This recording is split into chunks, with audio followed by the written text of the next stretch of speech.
Listen to their stories before bed. I often wonder if time could turn back to 1879 or May. That quiet boy staring at a compass in the town square, would he have guessed he'd spend a lifetime chasing the same question? What colors the canvas of the universe? My childhood unfolded in silence.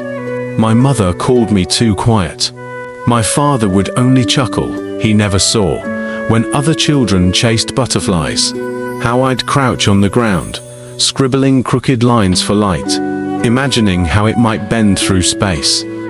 At 12, Euclid's elements struck me like lightning. Those proven theorems split chaos wide open. I felt the warmth of certainty for the first time.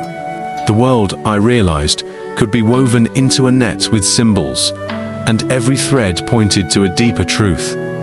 In 1896, I renounced my German citizenship and enrolled at ETH Zurich.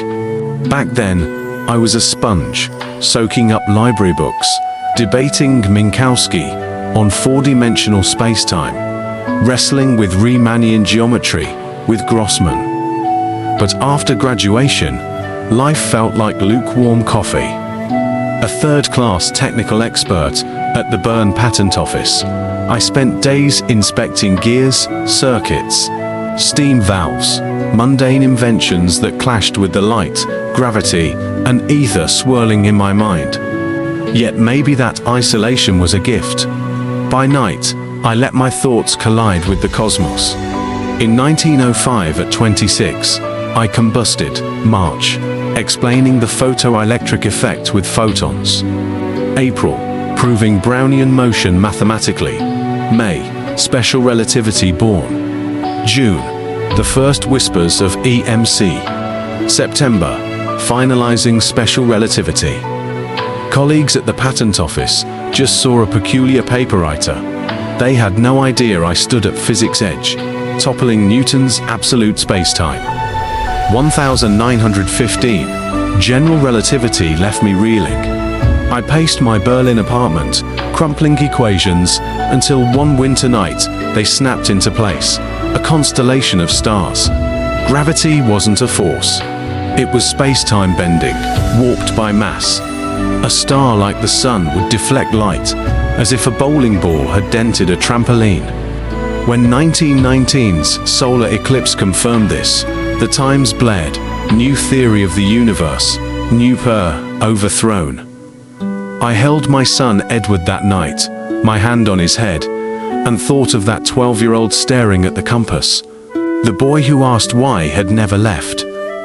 1921. The Nobel Committee finally awarded me the Physics Prize for the photoelectric effect.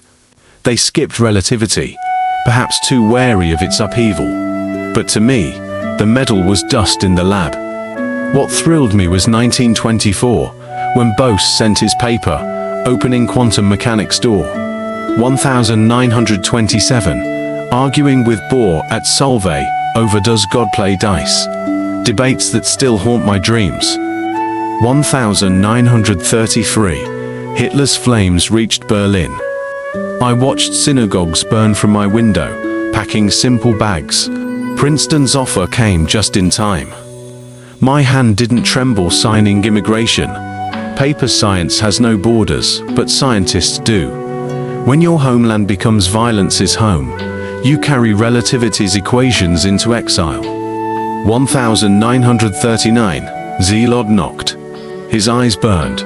"Professor, the Germans might build an atomic bomb." For the first time, I saw science's double-edged sword dangling over humanity. I wrote Roosevelt, urging nuclear research. Later, when Hiroshima's mushroom cloud dominated headlines, my coffee cup slipped.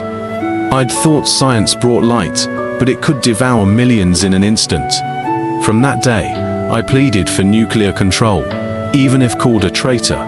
Science's duty isn't to destroy, it's to guard hope. Late in life, I lived in Princeton's old apartment, a potted pothos on the windowsill. Students would ask, "Professor, any progress on the unified field theory?" I'd smile and shake my head. Equations mattered less than this. Had humanity learned to live with nature, to see earth and sky, not as resources, but as kin? Now I sit by the window, sunlight dappling the floor, debates over quantum mechanics, string theory.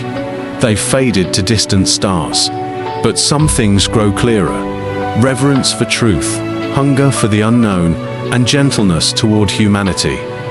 If I had to name my life's most important act, maybe it wasn't relativity.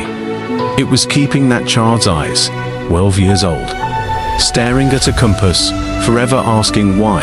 Science isn't for a select few. It's every curious soul talking to the cosmos.